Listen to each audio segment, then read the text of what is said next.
Before Elvis wanted to be a singer, he wanted to be a movie actor, a good one. And when he became a famous rocker, he still wanted to act. So much so that when he did land a contract with 20th Century Fox, he was singularly disinclined to sing on screen. For a time at least, those around him were in accord with his desires, and even though he did sing on screen, he was given meaty dramatic roles matched with quality actors and encouraged to stretch himself in credible films. The mostly strong reviews he earned for Love Me Tender, Loving You, Jailhouse Rock and King Creole, which he shot in New Orleans on a special leave pass before his army induction, were deserved. They stand up well after all these years. Keeping Elvis in the public eye, keeping his stardom operable for the 2 years he was away, was quite a challenge, and when it was accomplished, no chances were going to be taken with letting it slip away. Colonel Tom Parker, who, it has been said, perhaps by me, was the best manager Elvis could have had pre-army, but possibly the worst post-army, decided to turn him into an all-round entertainer with the widest possible whole family appeal. The gyrating hips and sneering lips were toned down, and the opera, the classics and Al Jolson was plumbed for sedate hits like It's Now or Never, Are You Lonesome Tonight, Surrender and Can't Help Falling in Love. The wild, rebellious Elvis was gone forever. Nowhere was that more evident than in his film career, which was stepped up, at least in volume.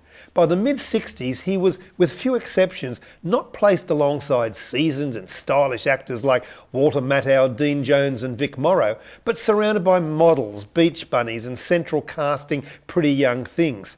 If he cared by then, he couldn't have done much about it anyway. It was a profitable, well-oiled machine. There's the sad anecdote about how he wrapped up a 3-week shoot on some throwaway quickie, and as he left the set, said, "There were some funny lines in that script. I must read it one day." Now, it didn't go downhill immediately. GI Blues, swiftly put together by producer Hal B. Wallace, who really did admire Elvis's abilities, to capitalise on the story that everyone knew of Elvis the soldier being sent to Germany, cast him alongside the striking dancer and Frank Sinatra love interest Juliet Prowse. It was crisply directed by Norman Taurog and was a sturdy romantic comedy. After it came the dramas Flaming Star and Wild in the Country, which had many of the elements of his taut and tense pre-army outings.